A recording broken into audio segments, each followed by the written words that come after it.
పుడుతుంది అనేది మన చేతిలో లేదు, ఆ దేవుడి రాత మాత్రమే.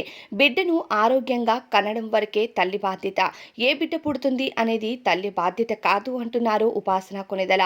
లావణ్య మరియు వరుణ్ తేజ్ త్వరలోనే పేరెంట్స్గా ప్రమోట్ అవ్వబోతున్నట్టు వాళ్ళ ఇన్స్టాగ్రామ్ అకౌంట్స్లో కొన్ని పోస్టులు చేసిన సంగతి అందరికీ తెలిసిందే. లావణ్య సెలబ్రిటీగా మెగా ఇంట్లోకి అడుగుపెట్టిన కోడలిగా ఆమె బాధ్యతను బాగా చక్కదిద్దుతుంది. వివాహం చేసుకున్న కొన్ని రోజులకే ఫ్యామిలీని ప్లాన్ చేయడంతో లావణ్య త్రిపాఠి చాలా గ్రేట్ అంటూ కామెంట్స్ వినిపిస్తున్నాయి. అయితే మెగా ఫ్యామిలీలో ఈసారి గర్భవతిగా ఉన్న లావణ్య త్రిపాఠి అయినా వారసుడిని ఇస్తుందో లేదో అనే కన్ఫ్యూజన్ బాగా క్రియేట్ అయింది.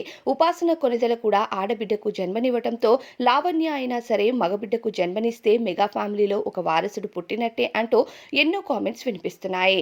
అయితే బిడ్డ ఆడ అవుతుందా మగ అవుతుందా అన్నది తల్లి చేతిలో ఉండదు, అది అందరికీ తెలిసిందే అంటూ ప్రస్తుతం ఉపాసన కొణిదెల గారు తెలియజేస్తున్నారు. బిడ్డను ఆరోగ్యంగా కనడం వరకే తల్లి బాధ్యత. బిడ్డ ఆరోగ్యంగా పుడితే చాలు, వారసుడా వారసురాలా అనేది నేనెప్పుడు పట్టించుకోను అంటూ తేల్చి చెప్తున్నారు ఉపాసన కొణిదెల గారు.